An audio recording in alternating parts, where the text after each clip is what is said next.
उसका सारा सामान बाहर निकल गया। गौर से देखा तो उस बॉक्स में कपड़े थे, किसी लड़की के कपड़े। पर किसके? क्योंकि वो कपड़े मिसेस बहला के तो नहीं हो सकते थे।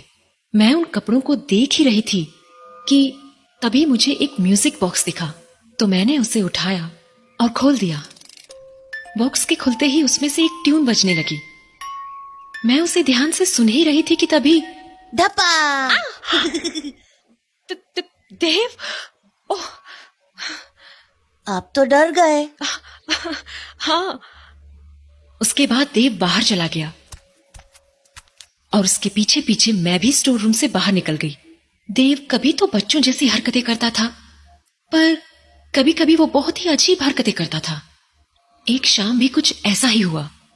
मैं किचन में देव के लिए केक बना रही थी, तभी मुझे खिड़की से देव सामने की झील के पास खेलता हुआ दिखा और साथ ही वो कोई धुन भी गुनगुना रहा था।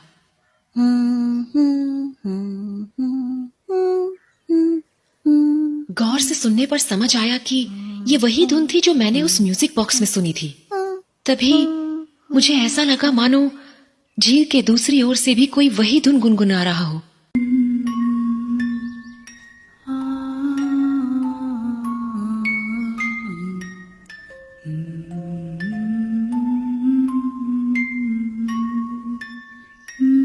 आवाज किसी लड़की की थी। पहले तो मुझे वो मेरा वहम लगा, पर तभी मैंने देखा कि देव झील की दूसरी तरफ किसी को देखकर अपना हाथ हिला रहा था। गौर से देखा तो झील की दूसरी तरफ कोई 20-25 साल की लड़की खड़ी थी और वो भी देव की तरफ देखकर अपना हाथ हिला रही थी।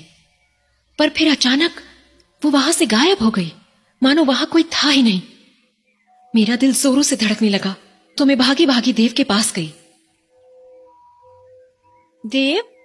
हाँ, क्या हुआ दीदी? तुम अभी किसको बाय कर रहे थे? लेक के उस पार? बाय? किसी को भी नहीं। देव, सच सच बताओ, लेक के उस पार कौन था? दीदी सच में कोई भी नहीं था। देव ने तो मुझे कुछ भी नहीं बताया, पर मैं जानती थी कि वो मुझसे झूठ बोल रहा था, क्योंकि मैंने उस लड़की को अपनी आंखों से देखा भी था और उसे गुनगुनाते हुए भी सुना था। तो बस मैं वापस उसी स्टोर रूम में चली गई जहां मुझे वो म्यूजिक बॉक्स मिला था। मैंने उस म्यूजिक बॉक्स को दोबारा खोला तो उससे वही धुन बजने लगी जो देव गुनगुना रहा था।